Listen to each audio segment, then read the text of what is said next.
Olá, boa noite, tudo bem? Espero que esteja tudo bem convosco. Sejam bem-vindos à Masterclass número 1 do módulo 2 do curso de Estratégia Empresarial. O meu nome é Maria Clara Alves.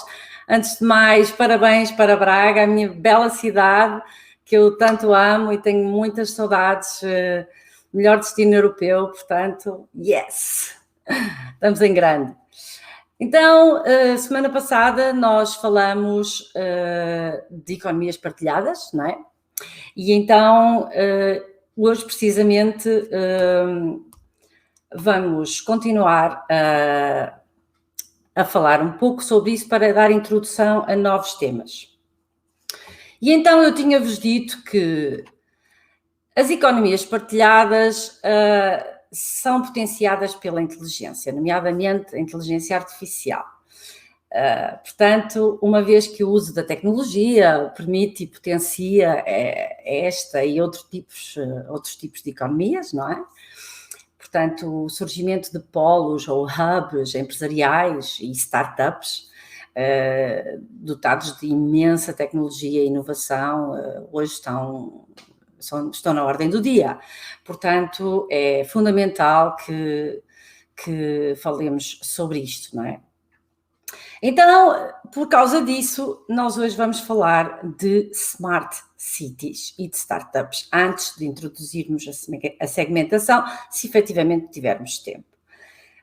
Portanto, eu queria mandar um beijinho para toda a gente, queria ver se está aqui alguém online, já vi que está a Marta, aqui, não estou a ver ainda mais ninguém, bom, não interessa, não tem problema, eu sei que vocês vão acompanhando, portanto, estamos juntos. Então, Smart Cities. Olha só um bocadinho. Voilà. Como eu vos tinha dito, não é? Portanto, Smart Cities, depois vamos falar de startups, a seguir, portanto, no módulo 2 vamos falar de segmentação e posicionamento, segmentação estratégica, segmentação de marketing, segmentação de mercado em geral, e vamos terminar o módulo 2 com a pirâmide de Maslow e a teoria da motivação ou das hierarquias, da hierarquia das necessidades humanas. Começando então pelas Smart Cities. Se vocês repararem aqui, temos aqui uma representação do que é uma Smart City, não é? E se repararem em toda a volta, temos aqui imensas coisas, não é? Desde a internet, acima de tudo, sem a internet nada disto seria possível, não é? Portanto, desde que esteja tudo interligado, a educação, as pessoas, as casas, toda a tecnologia envolvente, desde tudo aquilo que tem a ver com a nossa vida, supermercados, estações de tratamentos de água, tudo. A gente pode imaginar aqui imensas coisas e cada vez mais haverá mais coisas interligadas e conectadas. O termo correto é conectadas. Então, falando de smart cities, portanto, cidades inteligentes, não é? O conceito de smart cities não é apenas tecnologia. Hoje é mais do que isso, é aliar tecnologia às pessoas. Ou seja, conectar os cérebros humanos a um CPU. Exatamente, portanto, nós vamos muito mais longe, não é? Portanto, qualquer dispositivo inteligente tem um CPU. O que é um CPU? É uma Central Processing Unit, ou Central de Processamento de Dados, é isto. Portanto, os humanos têm cérebro, nós temos cérebro, não é? A ideia é juntar os cérebros, portanto, os dados, todos os dados dos cérebros humanos aos CPUs e juntá-los numa nuvem, e então aí se obtém então aquilo que se chama uma cidade inteligente. Conectando-se os CPUs aos edifícios através da rede 5G, por exemplo, depois esses edifícios inteligentes estarão conectados então às pessoas, não é? Aos chamados usuários, e o objetivo, como é conectar as pessoas umas com as outras, não é? E fazer com que todos pensemos juntos e assim criar um pensamento chamado coletivo, a chamada sabedoria coletiva. Portanto, na China estão a caminhar para esse sentido também, acreditando, e basicamente eles acreditam que cada um de nós têm uma função na sociedade e estando conectados, não é? Todos nós conectados, cada um terá o seu papel nessa sociedade e trabalhará para o objetivo em comum. Porque a cidade é mais inteligente e é conveniente para todos. A filosofia, no fundo, é essa. Existe, por exemplo, uma arquiteta em Portugal, que eu tenho começado a acompanhar e que aprecio bastante, que se chama Margarida Campo Largo, e a Margarida Campo Largo é nada mais, nada menos do que a Head of Smart Cities Unit na Associação Porto Digital. É consultora de inovação na Câmara do Porto e é CEO da Quantify. Portanto, eu aconselho-vos a acompanhar o percurso fabuloso e interessante desta arquiteta, da Margarida, em matéria de Smart Cities, porque efetivamente ela é uma especialista, e ela diz, por exemplo, que um automóvel hoje é quase um smartphone com rodas e em andamento. E é bem verdade. Ela questiona, por exemplo, até que ponto e quando é que podemos vir a confiar suficientemente num carro inteligente, sabendo, por exemplo, quando é que ele pode prevenir um acidente com o condutor ou que alguém venha na estrada, não é? Portanto, com certeza isso nos tornaria mais felizes, como, por exemplo, prevenir que o condutor, se sentir mal ou até estiver embriagado, não é? O carro tome conta da condução, se aperceba disso e tome conta da condução e evite um acidente ou até que uma criança se aproxime na estrada, não é? E tentar evitar um atropelamento, esse tipo de coisas importantes. Toda esta tecnologia e inovação é importante e eu diria necessária. Nesse sentido, é necessária. Eu vou aqui projetar o seguinte. Pronto, vocês estão a ver aqui, peço desculpa, eu pensei que estava a ser projetado, mas não está, por coisas da tecnologia, não tem problema nenhum, portanto vocês estão a ver aqui aquilo que eu estava precisamente a falar. Exatamente, pronto. E então, acompanhem a Margarida, porque efetivamente ela é especialista nesta área e tem com certeza muitas coisas para nos explicar e para nos contar acerca desta matéria, o que eu acho fantástico e ainda por mais, portanto, portuguesa, na cidade do Porto. A seguir a Braga, para mim, a cidade do Porto é o meu coração. Eu adoro todas as cidades, mas efetivamente o Porto diz-me qualquer coisa, porque a minha mãe é do Porto, não é? Tenho muita família no Porto, portanto, um beijinho para a minha família também do Porto e de Braga, e em Lisboa, e espalhada aí por todo o mundo, África do Sul, etc. Portanto, é isto, portanto, vocês se repararem aqui, vamos imaginar cidades construídas, pensadas neste sentido, não é? Em que tudo esteja conectado. Mas tudo isto faz sentido se efetivamente estiver conectado às pessoas. Se não estiver conectado às pessoas, não faz sentido absolutamente nenhum. Portanto, era uma cidade inteligente sem humanos, o que não tinha piada absolutamente nenhuma, não é? Pronto. A propósito disto, também não podemos esquecer, neste caso, das startups. E porquê as startups? Porque quando falamos de tecnologia e inovação, temos obrigatoriamente que falar de startups. Então, o que é uma startup? Uma startup, bom, start do inglês quer dizer começar, up, alavancar, não é? Portanto, transformar ideias criativas em algo inovador. Um produto inovador é um produto novo, que substitui um outro existente e desenvolve uma oferta atual, digamos assim. Então, e o que é a inovação? Bom, a inovação, em geral, podemos dizer que é uma exploração com sucesso de novas ideias, seja a nível de processos, de produtos, portanto, ao geral, de um setor ou organizacional, não é? Onde é que se encaixam aqui as startups? Bom, antes de mais, uma startup é uma empresa jovem, não é? Não tem ainda maturidade e tem que ter um modelo que se diga escalável e repetível. Normalmente ligada à tecnologia, obviamente, e inovação, e é uma empresa que pode crescer muito. se for bem planeada e desenvolvida, nunca esquecendo que funciona num cenário sempre de incertezas, não é? E soluções, e ainda por vezes até incomum.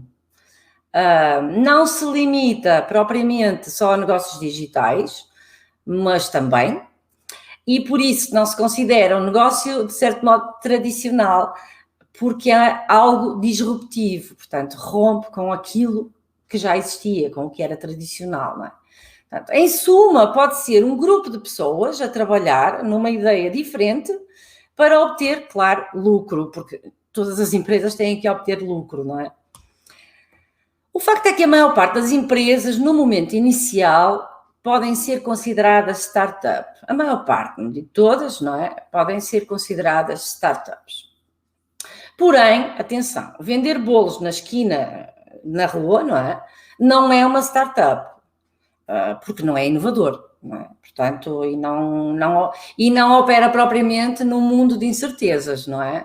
É algo que já todos conhecemos. Vender bolos inovadores é diferente, é com um processo produtivo diferente, por exemplo, à base de cânhamo ou algo do género, uma tecnologia diferente, comercializá-los, por exemplo, em boxes, entregá-los em drones na casa das pessoas, como pretende fazer a Amazon, na casa dos clientes. Isso sim, isso é inovador, não é? Agora, vender bolos tradicionalmente, como a gente conhece na rua, não é inovador. Então, uma startup, no fundo, é um grupo de pessoas com espírito empreendedor, com perfil baseado na autonomia, dedicação e risco, lá está, incertezas, à procura de um negócio que seja repetível e escalável, são as palavras-chave das startups, e cuja rentabilidade e lucro é feita através de produtos em escala, quase que ilimitada, de baixo custo de manutenção. No fundo é isto. Portanto, normalmente é apresentado num cenário de incertezas e que atraem e pedem valor, o valor que a gente costuma falar em termos de empresas, adquirir valor e, claro, sempre inovação. Quais são as características de uma startup? Bom, antes de mais, o modelo de negócios não tem nada a ver com o plano de negócios, são coisas diferentes, não é? E é precisamente com esse modelo de negócios que a startup tenta criar valor. Assente numa perspectiva de rentabilidade do produto, não é? Que desenvolve, procurando solucionar as dores dos clientes, portanto, coisas que nós precisamos. Eles tentam identificar esses gaps, essas lacunas, apresentando sempre soluções inovadoras, mas sempre de forma lucrativa, não é? Porque senão não se torna escalável. Ela pode ser repetível, mas tem que ser escalável. No fundo, tem que se criar algo novo, até às vezes criar um novo modelo, não é, de empresa, por isso é que é um desafio e torna-se interessante precisamente por ser esse desafio. Porém, para que o negócio seja repetível, isso significa que este seja capaz de entregar o mesmo produto numa escala potencialmente ilimitada. E o que é a Amazon, por exemplo? É isto, não é? No fundo, entregam produtos numa escala potencialmente ilimitada. Assim sendo, não é viável fazer muitas customizações ou adaptações, porque a meta, neste caso, é sempre multiplicar, não é? Paralelamente, ser escalável significa crescer cada vez mais, sem que isso influencie, por exemplo, no modelo de negócios. O resultado é que seja um modelo de negócios repetível, escalável, que esteja assente no mercado e que tenha grandes chances de ser uma startup de sucesso. No fundo é isso. Mas não são tudo rosas, não é? Quais são as maiores dificuldades de uma startup? Bom, o grande problema de muitas startups é o financiamento, não é? O capital de giro e de risco para criar e sustentar esse modelo de negócios durante algum tempo até que a empresa possa crescer, não é? Para isso, muitas vezes se recorre a investidores e a crowdfunding, não é? Portanto, lidam muito com o chamado MVP, ou seja, o produto mínimo viável, no fundo que está ligado às ideias criativas e inovadoras, não é? Em que a simplicidade do produto viável até obter aquele chamado produto final, portanto, aquilo que nós muitas vezes podemos chamar de protótipo, não é? No fundo é o trabalho que se vai desenvolver aqui. Há vários tipos de startups.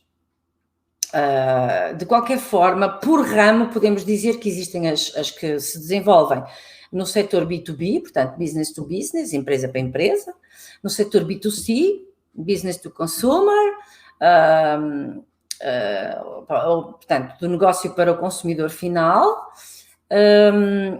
e aquilo que eu vos disse na semana passada, B2B2C, por exemplo, no fundo, em que existem aqui economias partilhadas, por exemplo, no caso do eFood, ou negócio de venda de serviços de restauração online, em que uma empresa digital trabalha com vários restaurantes que estão inseridos na plataforma, o cliente adere através de um e-mail ou do Facebook ou qualquer coisa, faz a sua encomenda online e depois uma outra empresa ou várias empresas de transportes, como a Uber e outras que existem, no fundo entregam a mercadoria, neste caso não é mercadoria, é a comida em casa. Portanto, isto são tipos de startups que podem existir e que têm surgido imensas no mercado. Bom, o objetivo final, como eu disse, é criar valor para a sociedade em geral.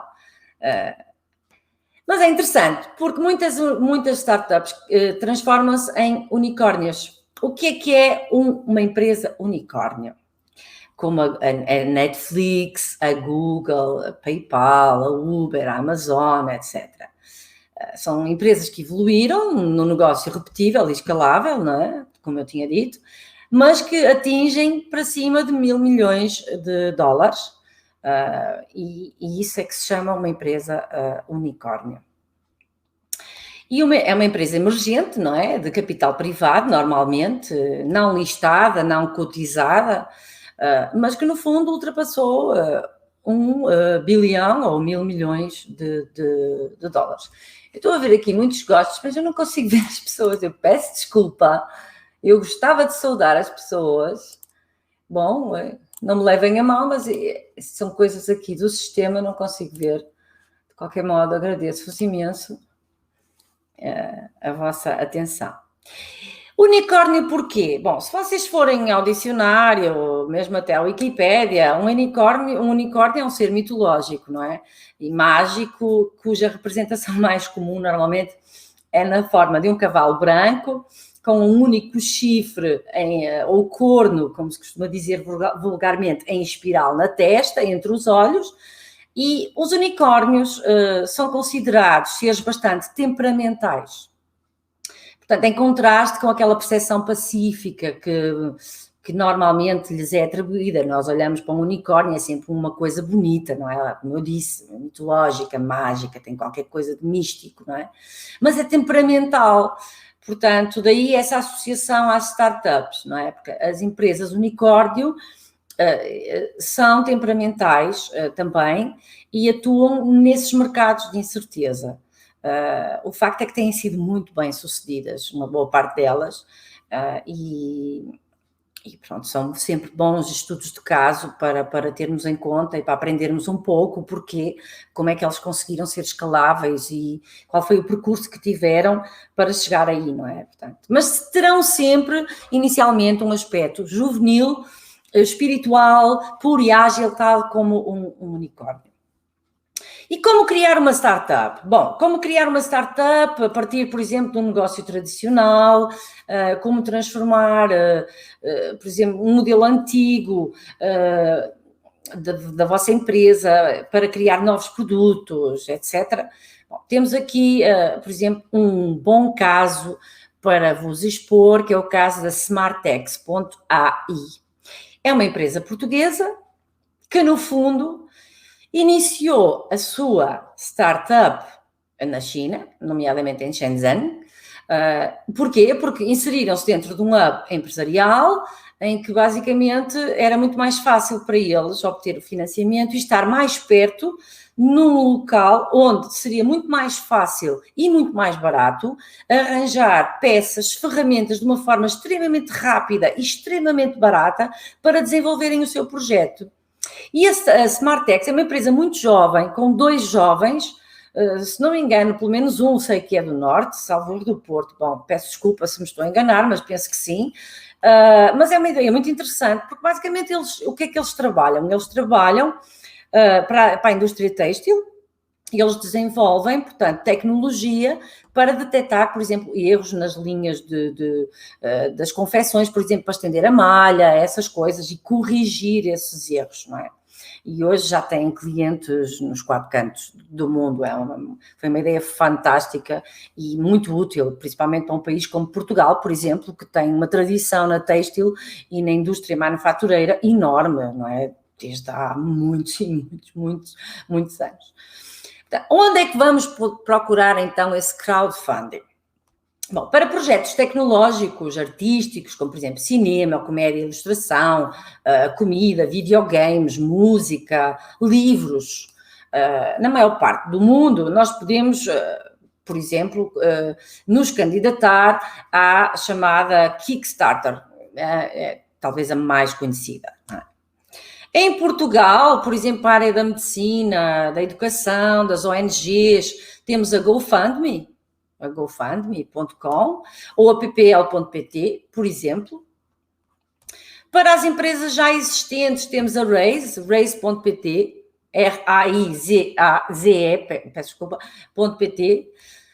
Se falarmos, por exemplo, em Angola, temos a Deia Mais, com Y, Deia Mais. Depois, por exemplo, temos a bantumakers.com também. Em São Tomé e Príncipe existe a ppl.pt para causas em São Tomé. Em Moçambique, a benfeitoria.com é uma plataforma para mulheres, muito interessante também. E também podem usar a Kickstarter e PPL. Portanto, são tudo plataformas que vocês podem procurar para desenvolver projetos inovadores, aliados à tecnologia e à inovação. Ok?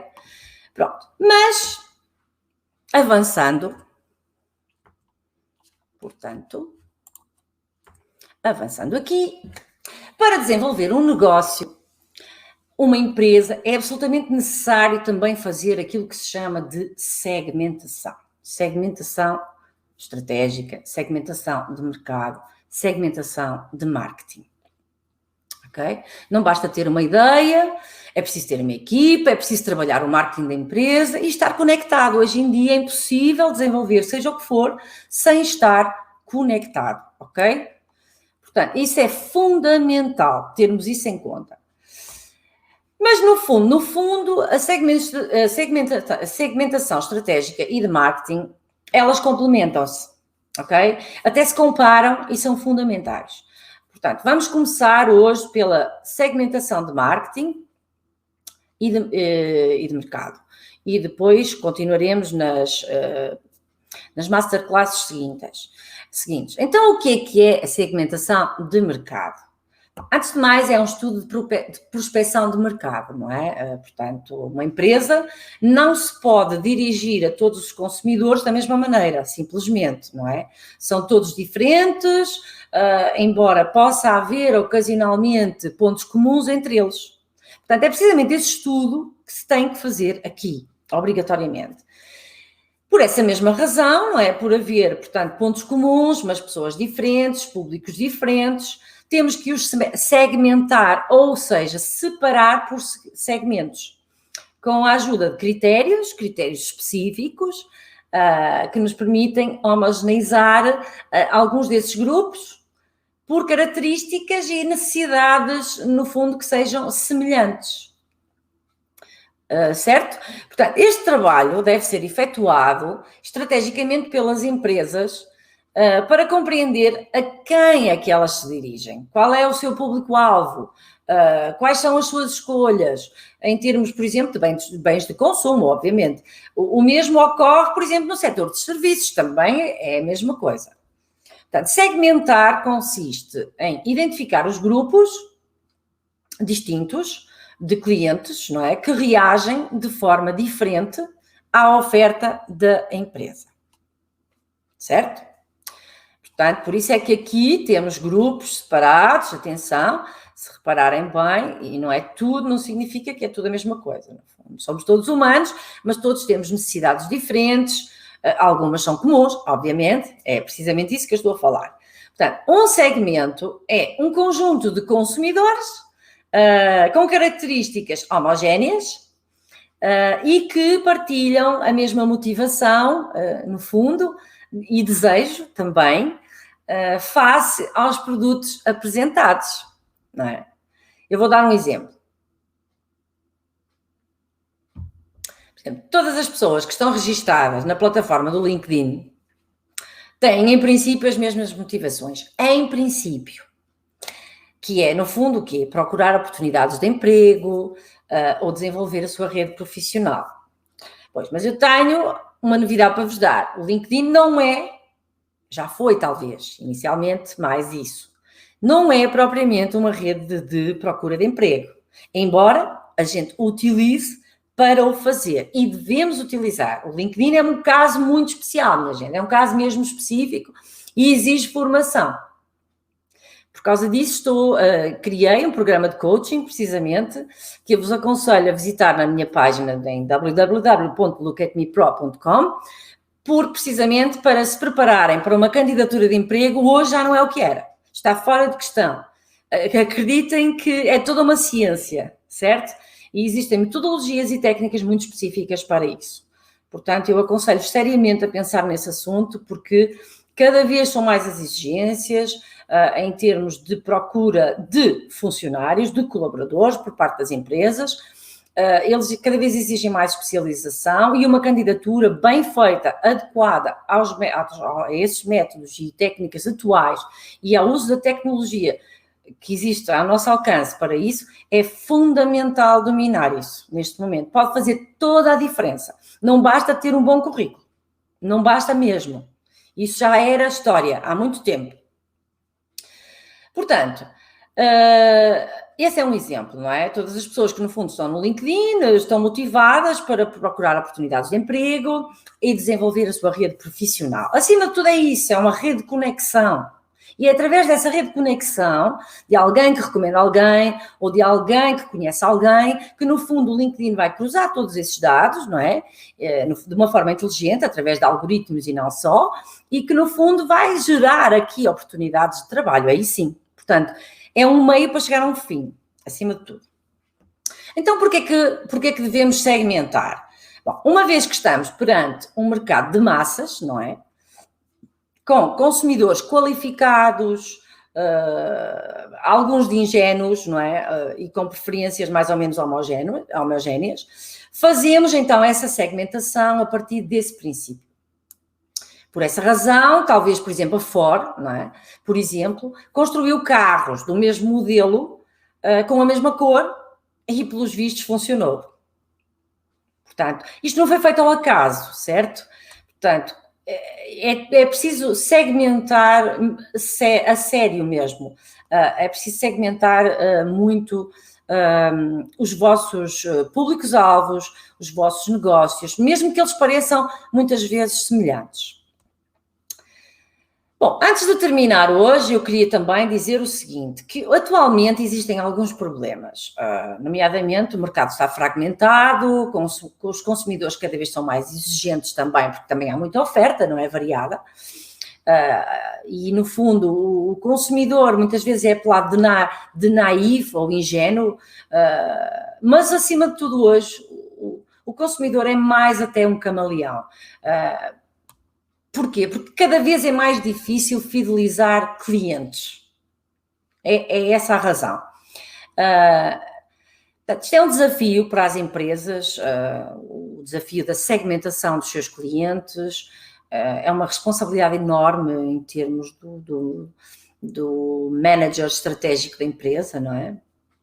As pessoas que no fundo tomam essas decisões e que fazem esses estudos com as suas equipas, que cada vez são mais importantes, mas tudo isto porque, no fundo, a oferta de produtos e bens de consumo, eles cada vez são mais similares, são mais semelhantes, são cada vez mais concorrenciais, para precisamente atrair esses clientes, não é? E as empresas precisam de muito mais, mas muito mais do que segmentar e homogeneizar hoje em dia. Elas têm mesmo que estudar, inclusivamente, o comportamento dos consumidores, as suas tendências, os desejos, as necessidades, porque nem todos temos as mesmas preferências e as mesmas exigências, não é? Portanto, a boa notícia no meio disto tudo é que a empresa pode repartir esses segmentos em subsegmentos, tentando aproximar os comportamentos uns dos outros. E é nesse encontro de semelhanças que muitas vezes encontramos o nosso público-alvo. Portanto, é um trabalho que não é nada fácil. E por isso é que a estratégia é uma disciplina importantíssima hoje em dia. Portanto, para terminar, a título de conclusão, a segmentação tem por principal objetivo servir melhor então os consumidores, propondo-lhes exatamente aquilo que eles necessitam. E vou terminar com um exemplo. Por exemplo, um hotel que propõe, por exemplo, serviços de conferências ou eventos. Não vai oferecer o mesmo tipo de serviço a uma família que vai para esse hotel por uma questão de férias, não é? Portanto, não é o mesmo tipo de cliente, não pode ser oferecido o mesmo tipo de produto. Uma coisa simples, mas que no fundo é importante, não é? Portanto, se as pessoas procuram lazer, não vão procurar uma sala para eventos ou para uma conferência, obviamente. Se as pessoas vão lá apenas para dormir, ou porque gostam do hotel, porque está bem localizado, perto da praia, ou perto da cidade, do centro da cidade, e estão de férias, não estão lá para outras coisas, não é? Portanto, as exigências não são as mesmas por parte dos clientes e por isso mesmo é que têm que se segmentar. É precisamente isso que vamos desenvolver na próxima Masterclass, como segmentar, os tipos de segmentação e por aí fora, para depois de passarmos a segmentação de marketing e entendermos então o que é a segmentação estratégica e o que é que as necessidades da pirâmide de Maslow têm aqui a ver com isto tudo, está bem? Portanto, agradeço imenso, vou só aqui ver quem é que está online, porque não estou a conseguir ver. Ok, deixa cá ver. Deixa-me ver aqui no chat. Ok, não sei o que é que se passa com o meu computador hoje, mas bom. De qualquer modo, agradeço-vos imenso. Estou muito feliz por Braga ter ganho a candidatura como o melhor destino europeu. Aconselho vivamente a visitarem a cidade de Braga, a nossa Roma portuguesa. É uma cidade magnífica, com pessoas magníficas. Vocês vão comer bem, beber bem, vão ser bem acolhidos, como sempre soubemos acolher, além de ter muita história, não é? Portanto, é uma cidade lindíssima e também está perto da praia, portanto, vamos esperar que isto da pandemia melhore um bocadinho, estamos todos a fazer esse esforço. Vai correr tudo bem. A esperança não pode morrer, foquem-se nos vossos objetivos, acima de tudo, é a única mensagem que eu vos posso deixar e quem estiver a sofrer neste momento com famílias, envio daqui o meu abraço sentido e que corra tudo bem para todos nós e sejam positivos. Gosto muito de vocês, ok? Obrigada por tudo, por estarem sempre comigo e então até à próxima semana vamos falar de segmentação. Vai ser maravilhoso, tenho a certeza que vai ser importante para todos, está bem? Então vá, muito obrigada e uma boa noite para todos. Beijinhos, tchau.